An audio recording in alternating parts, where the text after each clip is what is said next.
Welcome back to Cook Love. They'll say, Happy Diwali! And what is Diwali without something in meetha? So we'll cook Shahi Tukda today in the easiest way.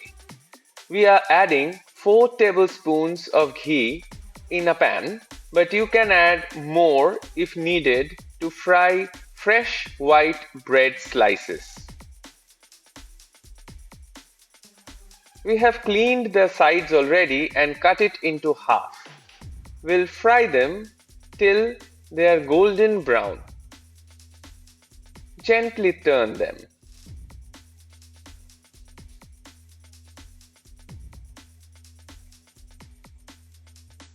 The color should be like this.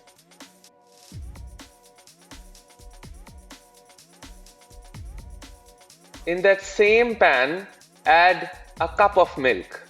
By the way, a subscription to this channel will make our Diwali sweet. 4 tablespoons of sugar.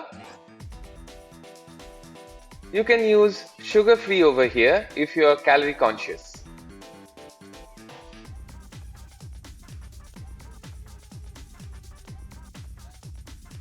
Then add cashew nut powder and let it boil a little.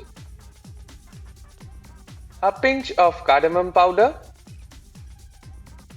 Now add the fried breads 2 at a time in the boiling milk. Be very careful not to overcook them. 6 to 7 seconds per side is enough. Remove them and place them directly onto the serving plate. In the same pan, add 1/4 cup of milk for the topping, 3 to 4 tablespoons of condensed milk, and a few drops of saffron color. Mix it well and pet boil to make it thick. Yes, the rabri for the topping is ready. Pour it uniformly over the breads and garnish as you like, and serve hot for best taste. Do hit the like and share buttons and subscribe to our channel and hit the bell icon for future mouth-watering recipes. I have added the measurements of the ingredients in the description box below. Do take a look and comment on how you like the recipe. Thanks.